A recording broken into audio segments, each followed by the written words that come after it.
haven't had a chance to do a whole lot of vlogging today because it's been mostly busy, but I guess boring. Today, I think instead of vlogging, I'm just going to stand here and talk. So today I just want to talk about happiness after year 12, after doing the HSC, AST, whatever they have in Victoria. So from what I've seen, there are quite a lot of people who found year 11 and 12 quite tough, and then they thought that things would, I guess, just kind of get better, like their mental health and stuff would just kind of start to get better once the HSC or whatever was over.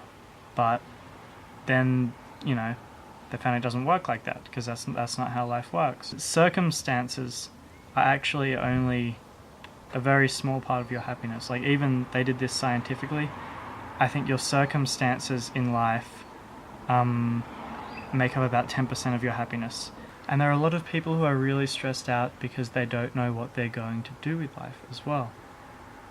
And I feel like that a bit sometimes, because even though, you know, I'm in university studying kind of what I want to be studying, media, you know, there's not as much filmmaking as I would like. I'd rather be at AFTRS than UNSW, but I didn't get in. But I'm kind of on the right track.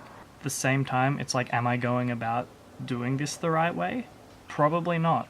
But that's alright, because, you know, I'm 18. A lot of people have said that you can kind of afford to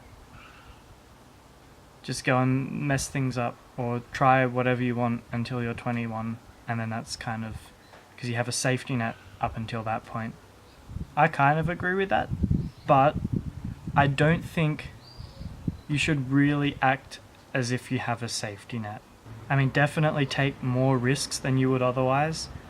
Like, I'm joining the Army Reserve. I guess that's something I couldn't do, like, while I'm older. If I have a family or something like that, that would make it a lot more difficult, and it's a lot easier to do it now while I'm younger. But at the same time, that's not the kind of risk that is likely to turn out badly for me. It's the kind of risk that will set me up well later in life with skills, a bit of extra money on the side, like lots of character building, that kind of thing, as opposed to like going, oh, I don't really need to worry about anything till I'm 21, I'm just gonna sit in my parents' basement playing video games, or I'm gonna blow all my money partying. And I think as you get older, a lot more of the kind of aspects that there are to life get introduced. Money, relationships, figuring out the future, and there are so many more paths you can take. Up until you're 15, it's like stay in school. That's the path you're on. Up until you're 18, look into a trade or go to school, do year 11 and 12. Those are the choices you have. Once you're 18 and you leave, you can go to uni, you can look into getting jobs, you can travel, you can move out, you can stay at home, you can do pretty much whatever you want. And a lot of people don't know what they want, so being able to do whatever they want is a bit difficult. And I think the most important thing to realize is that you have to have a goal, but don't feel any pressure, because you can change that goal if you find you don't like it. And that's where the safety net kind of comes in. Like, I'm at uni right now, but I'm still going to apply for AFTRS every year. If I get in before I finish my degree here, then guess what? I'll go and do my degree there. And I'll change, I guess, my short-term goal. And it's also really important to, like, instead of being frustrated with where you are in life, to just go with it. Obviously, don't just be acquiescent. It's not what I'm saying. So you've still got to have that goal that you're working towards, but if where you are in life doesn't facilitate the way most other people you know or you've heard of have worked towards that goal or are working towards that goal, that doesn't matter.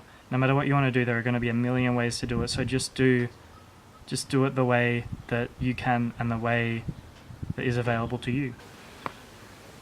And that's why, like, the ATAR doesn't matter at all. I don't know why a lot of people feel that the ATAR is so important. There are more ways to get into university. You don't have to get into university. You can do so much even if you're not going to university. The schools obviously emphasize the ATAR because they're an educational facility. They're not a life facility, because school doesn't teach you life skills, but I guess life should teach you life skills.